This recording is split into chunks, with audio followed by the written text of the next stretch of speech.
Don't just learn how to do something one way. Learn how to be able to do it, and then learn how to be able to explain it. Because if you can explain it, then there's always going to be a place for you with AI, as long as you know how to be 5 steps ahead of where it is. I think, well, I hope you're right. I hope you're right. I think that the likelihood of it usurping a whole, so here's sort of what I think, right? Is Mm. like you have like people who are right now strategic in their career. It doesn't matter what your age is, but if you're at a point in your career where you're strategic and you're no longer a production employee, you're probably okay, right? But if you're not, if you're a production employee, that's what is going to Fair. immediately replace. So here's the problem.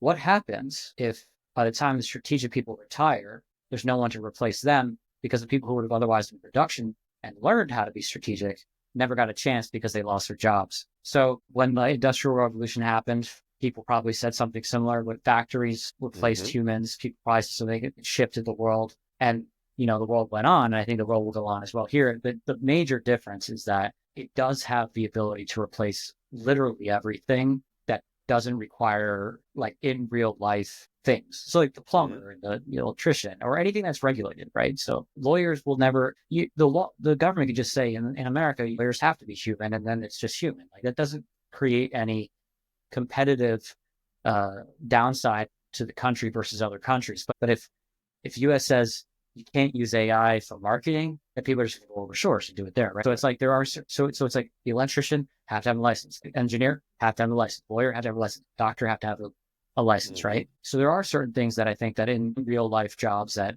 will continue to be like precious. And maybe there's a shift to those things, right? Yeah. Back to the trades or whatever, right? But I mean, like things like teachers, an industry that's like viciously underpaid anyway, like I will absolutely replace that because no one in our country really cares enough. Well, I mean, like that's to not get into a political conversation. Like if regardless of who is in charge, teachers are underpaid, which has been I historically get the where you're going case, with it. Yeah. less people are going to become teachers. So the likelihood of their being replaced by a computer is high, Hmm. right? So there's that whole industry just basically gone at some point, potentially. I hope Yeah. not. But then everything else that doesn't have creativity, right? So it makes you think like, do we go back to a Renaissance period, right? Where like there's more poetry, there's more music, there's more art, there's more writing, right? And we value that in some way that can create a lot of income for those people. And I think that that's always going to be true to the extent that you want to put yourself out there as a personal brand. So Hmm. people who are willing to do that should do that. And I think more than ever, it's like a viable business model. Like, I would never say out loud that like doing like becoming a TikTok influencer has legs, Hmm. but it might actually just be as crazy as a path as trying to be an entrepreneur, right? Yeah. Right. Like you have to be just as naive to be an entrepreneur to do that. And maybe because entertainment will probably be a human thing that maybe like more so than ever, not that it's going to be easy, that those things are actually viable business paths for people. Maybe there is, maybe there's not. But I do think that like it doesn't really matter, right? Like the whether or not it actually happens, your opinion of it morally doesn't matter because it's going to happen one way or the other, whatever it is that happens. It's doing it with or without your permission. And so I think that everyone needs to be prepared with an alarmist mindset and just be hopeful that you're wrong. I mean, I would bet money that the only thing I'm wrong on is the timeline, right? Like, Mm. I think that, within the next 5 years, websites are going to be very, very different to the extent that my company no longer has a place professionally, right? Like, we'll pivot and hopefully maybe we'll pivot into that new thing. But if we don't pivot, there's no place for us, right? Hmm. So maybe I'm wrong with the timeline. Maybe it's 15 years, right? Maybe it's so far down the line it doesn't affect us at all. But it is inevitable that one day you won't need a human to write the code for you. It'll just Yeah. be written for you. And we're so close to it being like almost it's like pretty good right now for like simple stuff, Hmm. Starter how long it sites. takes to Yeah. get like to do a university site. Like, maybe that's way out down the road. But I look at it like, like back in the, I don't know if it was the 60s or the 70s, but whenever like the US decided that diesel fuel was illegal, not diesel, Hmm. leaded fuel was illegal, right? From that day, it was still 30 years of diesel fuel or whatever. Maybe it wasn't 30 years, but they had to determine the shelf life of the Hmm. car that was bought that day, and, make sure that you didn't get screwed, right? Right. We're there. right? Yeah. Today is the day that like it is already in progress where there are certain things unbeknownst to us that will not exist in 30 years. It's just it's unclear as to what those are, but everyone should be assuming that it's that they're on that chop list, right? It's on the Like table. yeah, like we're all about to get chopped, and then if we're wrong, great, great. It's not about being right, right? Like it's not about like, oh, I told you so. It's more or less like, what's the harm in looking at it with an alarmist attitude that if I Mhm. don't do this at some point in the future, it might be harder for me to have a career. It might be harder for me to have like revenue for my business. I don't see any harm. I mean, it's a negative way to look at life, but I mean, like this is a defense position that I think most of us need to be in because it's very clear. And by the way, if people ask, well, if you're pivoting, what to? That's the other problem. I have Yeah. no idea because like Yeah. it's unclear what the future looks like. Because if AI has the ability to, for instance, make necessary, like in the Mhm. sense of like, how do you find something these days? You go to like a search engine like Google. Well, what if that just goes away and you're just chatting? Does that mean that you don't go to websites anymore? Zero headed? What Mhm. if you don't need to go to a URL anymore and the entire web is headless? And you're chatting with an API that basically communicates with every single website and says, Secret Stash does this for you.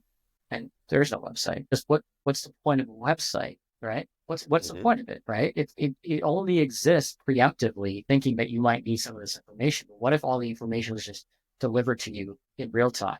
Then you don't need to ever go to a URL.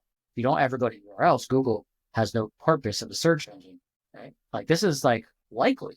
I don't know Mhm. what the I don't know what the other side is, but we are going to go through a transition that completely changes the With scope. landscape Yeah.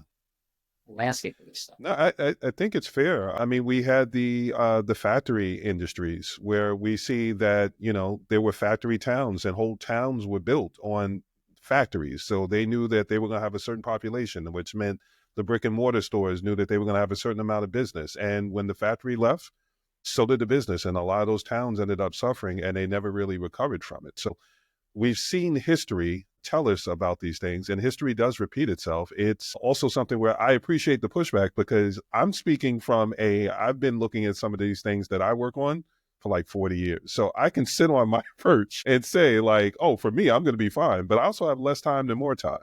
So that's one of the reasons why I appreciate AI, because knowing that I'm not going to have probably another 50 years, I have to be more efficient with the time that I have. I want to know that I'm doing everything that I can with the time that I have in a way that makes me comfortable. So I'm more about my peace than I am about chasing the money and some of these other things. So it's definitely going to end up replacing people like teachers. When you said that, my mind went to the teachers that I used to have as substitutes. And I knew when I was talking to a teacher that probably read as much of the assignment as I did, and I might have read more. When I go to ask a question and they flip to the back of the textbooks where the textbooks have answers, I can tell you, I remember being in high school and I think it was high school, where we were just bad kids. You know what I mean? Like we were smart, but so smart that we were dangerous to the people that weren't that way. So I remember us taking like the teacher's guide to the teacher's guide textbook, so that they had to actually answer our questions. Because you're sitting there talking to us about how smart we are and how come you don't know the answer to this. Okay, well, why don't we take that book from you and see if you can answer the same questions that you're asking us? And watching them Yeah. stumble, oh, I mean, dude, it was like for a good week or two, it was glorious. But like, that was me knowing enough to be trouble. And I feel like AI in its own way is knowing enough to be trouble. And you have to make those pivots, you have to make the shift. So I can definitely see teachers being something where they start to phase it out, because we already see with the education system, those are people that spend as much time with our kids as we do. So for me, I think it's incredibly dangerous, because what I remember is I can remember Miss McKinley, I can remember Mr. Cassidy, I can remember the teachers that I had a real relationship with, as opposed to the ones that just kind of spouted off, these are the things that you're supposed to know. So those people stood out to me, and they're part of the experiences where, like, if I'm talking about strategy, these people taught me certain lessons in life. Sometimes when I go to give people a strategy or a tactic, I can't tell them where I got it from, because some of the places I got it from aren't places, it's not my story to tell, or it's not the legal way, or some of these other things where I got the information, I got it. And then I took that information and turned it into something that would be useful to somebody else. AI in its own way is doing that. But for us, if I still feel like, at least from my point, because I'm always thinking more strategic, I always feel like I'm going to have that to rely on. But I have the luxury of thinking that way for a long period of time. I love that you pointed out that trades may end up taking back off again, because those are things that you can't necessarily replace. And then it puts you in a position where maybe they start paying more of a premium for that because they're saving on all those other things. One of the things that I loved when we first met and we were talking about how you were expanding your business and how you were looking at things, you weren't just hiring, you were looking at fair wages. You were trying to make sure that you were putting people in great positions to be able to make sure that it wasn't just you helping yourself, it was you helping them as well. So if we have more people that think like that, then I think we're going to be in a good place. But if it's just about the bottom line and the dollar, then yeah, there are going to be people that end up getting hurt. Yeah. Well, But for the conscious people, I think it would be different. for the vast majority, it's going to be about the bottom line. I think that, the people who, how many companies can you think of that are actually considered to be both public and, like on a moral high ground that you can't really argue against? And the only one I can think of is Costco, right? One company. And maybe they're not even, right? But like, that's what I could think of that seems to have like a high, like revenue per employee, but has like very low turnover, few hours per week, gets you insurance and things like that. Like they seem like the only company that does it. It's one company, right? Or there's probably more than that I don't know about, but That's the one that's standing out right now. Yeah. the point is that, and Jason Cohen always used to say this, the founder at WPN used to say, in a capitalist society, the goal is to acquire capital. And he didn't mean that in a negative sense. He was just saying, don't forget that that is the goal. And although you might put other things at the same level as capital, not everyone else will. And you got to remember that you have to compete against the ones that don't give a shit. And so that becomes a detriment to your own business, because doing the right thing could make you, less competitive in some way. So I don't really think that AI actually does anything morally positive. I think it's in the other way. It's the other sense is that like regulation probably is going to be required, but to the sense that's like, the reason why I don't think it's going to help is that there won't be employees. Like one of the things we started the conversation, not started, but in the early part of this conversation was, AI provides an opportunity for one person entrepreneurs to do what maybe took 5 people. There's a downside to that. That means that those 4 other people will never get hired. So the things that I'm doing because of legacy. But if I were to start all over again, I wouldn't hire people just to have humans around, right? And I think that that's an important thing to really keep in mind, is that like, if all of a sudden you can, so here's the thing, like the $1 million solopreneur, it's always been sort of fictitious. People have always talked about it, but what they didn't really talk about is that W-2 employee.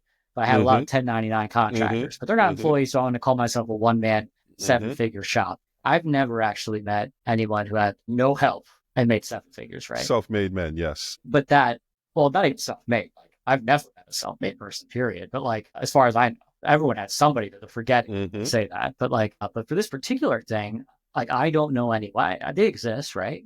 They exist, but I think that like the idea of a one person business that can, get to $1 million in revenue on very little like overhead and no other actual contractors. So I'm not talking about like having somebody do your books. I'm not talking about, they're actually doing work that you're billing for is what I mean. Right. So like that is very, very real. I think that is on the rise. And I know that there are people who are doing it, but I mean like where many companies are doing this, like you go into a co-working space and half of them are doing that. Like, I think that is the evolution of what these tools are doing, which means that fewer people are going to have jobs, which means that more people are going to have to be entrepreneurs. Yeah. Right. Which is it's like saying everyone that, imagine all of a sudden you had to be a teacher. Well, I could never do that. I could never, so like not everyone has the DNA to be an entrepreneur. So what happens? And that's the thing that I don't know. Like I don't think anyone is talking about, because it hasn't been a major issue yet. But think about like the layoffs from all the FANG companies, right? Like it was like, I forget who started it, but then one after another, they all let people go. They're never rehiring. They're never rehiring as engineers, right? Whether or not they let them go for the reasons they said they let them go, because I don't know really what the terms of that were, but like they will have basically one engineer for every 6 agents, or or every 9. So 1 in 10, or 1 for 10, or something like that. But like, that's never getting rebuilt. All the new companies are never going to have staff that they would otherwise require to scale. So like, I think that knowing this is like, there's no moral to the story. I'm just saying that if this is actually a possibility, how are you prepared for it? Because you don't have a choice. Like, you either are on the upside of that or the downside of it. And unfortunately, if it's like one person for every 9 machines, you're more likely to be on the downside of that, right? The negative side of that. And so if you're a business today, how do you, because I might still be on the downside of it too, but at least I'm like trying to focus on how I'm not, right? Mm-hmm. But if you're not even thinking about these things, then, I don't know how you really plan to survive the long-term, like upheaval that this is going to cause if it hasn't already caused it.